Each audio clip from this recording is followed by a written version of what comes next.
Hi అండి. అసలు దేవుడు ఇలాంటి వాళ్ళకి పిల్లల్ని ఎందుకు ఇస్తారో ఏమో కానీ, ఇలాంటి ఆడవాళ్ళైతే తల్లి అన్న పదానికే కలంకం అనమాట.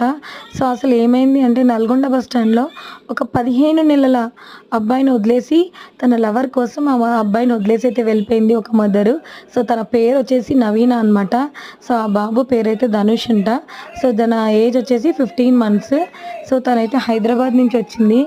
తనకి ఇన్‌స్టాగ్రామ్‌లో పరిచయమైన ఒక అబ్బాయిని కలవడానికైతే వచ్చిందనమాట. సరే కలవడానికి వచ్చినప్పుడు కలిసి వెళ్ళు. అంతేగాని ఆ అబ్బాయి అంత నీకు అడ్డుగా ఉన్నప్పుడు ఎందుకు తీసుకొచ్చావమ్మా నవీన? నీలాంటి తల్లులు ఉండబట్టే అసలు ఏ తల్లికి కూడా కొంచెం విలువ లేకుండా పోతుంది. ఒక్క ఆడది ఈ విధంగా బిహేవ్ చేస్తే అందరు ఆడవాళ్ళు ఇలాంటి వాళ్ళేమో అనైతే అనుకునే పరిస్థితి అయితే ఉంటుంది. పాపం లేని వాళ్ళు, పిల్లలు లేని వాళ్ళైతే ఎంతగా తపిస్తూ ఉంటారు. అరే మాలాంటి వాళ్ళకి పిల్లల్ని ఇస్తే బాగుండు అనైతే అనుకుంటారు. ఇలాంటి వాళ్ళకి ఇలాంటి పనికిరాని ఇంకా నాకు తిట్లొస్తున్నాయి గానీ, ఇలాంటి పనికిరాని పనికిమాలిన మొహాలకి పిల్లల్ని ఇస్తే, వాళ్ళ అవసరం కోసం పిల్లల్ని వదిలేసే రకాలకైతే ఎందుకిస్తాడో ఏమో ఆ దేవుడు పిల్లల్ని. పిల్లల వాల్యూ గూడా వాళ్ళకి తెలీదనమాట. దేవుడు కూడా పిల్లలు లేని వాళ్ళకి పిల్లల్ని ఇస్తే బావుంటది. ఆ నవీన నీ సుఖం కోసం పిల్లాడిని వదిలేసైతే మంచిగా వాడితో జంప్ అయిపోయావు. కానీ సీసీ కెమెరాలో పిల్లాడే తల్లినైతే పట్టించాడనమాట. సీసీ కెమెరాలో చూస్తుండగా తల్లిని గుర్తుపట్టాడు పిల్లాడు. గుర్తుపట్టిన తర్వాత ఇంక ఏడుస్తూ ఉంటే తనే తల్లి అని అర్థమైంది.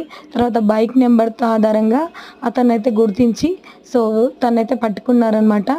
పిల్లాడిని వదిలేసి వెళ్ళినప్పుడు పాపం అక్కడ ఉండే అక్కడ తోటి ప్రయాణికుడు కూడా తననైతే పట్టించుకున్నాడు. ఇలా పట్టించుకునే వాళ్ళు కూడా కొంతమంది ఉంటారు. అతను కూడా గ్రేట్ అనమాట. ఓపికగా పోలీస్ వాళ్ళకి, అలాగే ఆర్టీసీ సిబ్బందికి అందరికైతే కాల్ చేసి చెప్పాడనమాట విషయం. ఈ విధంగా పిల్లాడు ఏడుస్తున్నాడు, అక్కడ లేడు అని. తల్లి లేదు, వదిలేసి వెళ్ళిపోయిందని. అలాంటి వాళ్ళు కూడా నిజంగా తనైతే గొప్పవాడే అనమాట. ఇలాంటి మదర్స్‌కి నిజంగా చాలా పనిష్మెంట్ అయితే పడాలి. ఆ మదర్ నేమ్ వచ్చేసి నవీన. అంత అందంగా ఉందా అంటే యావరేజ్‌గానే ఉంది. ఇన్‌స్టాగ్రామ్‌లో పరిచయమైన ఒక అబ్బాయి కోసం నవమాసాలు మోసి కన్న కొడుకునైతే వదిలేసిపోయిందంటే ఇంకా తను ఎవరిని లెక్క చేయదని అర్థమైపోతుందనమాట. ఇలాంటి ఆడవాళ్ళనైతే నిజంగా దేవుడైతే బాగా పనిష్మెంట్ ఇవ్వాలి. మొన్న ఇన్‌స్టాగ్రామ్‌లో పరిచయమైన ఒక డాక్టర్‌తో పరిచయం పెంచుకుంటే పాపం తన వైఫ్ కూడా చనిపోయింది డాక్టర్. ఇప్పుడేమో ఇన్‌స్టాగ్రామ్‌లో పరిచయమైన ఒక వ్యక్తితో సుఖం కోసం ఆ 15 నెలల పిల్లాడినైతే వదిలేసిపోయింది. ఇలా ఆడవాళ్ళైతే బరి తెగించిపోతున్నారు. మొగుళ్ళు లవర్స్ కోసం మొగుళ్ళని చంపేయడం ఇలాంటి పనులన్నీ చేస్తున్నారు.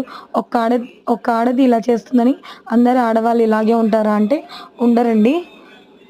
వీడియో నచ్చితే ప్లీజ్ ఒక లైక్ చేయండి. నా ఛానల్‌ని సబ్స్క్రైబ్ చేయండి.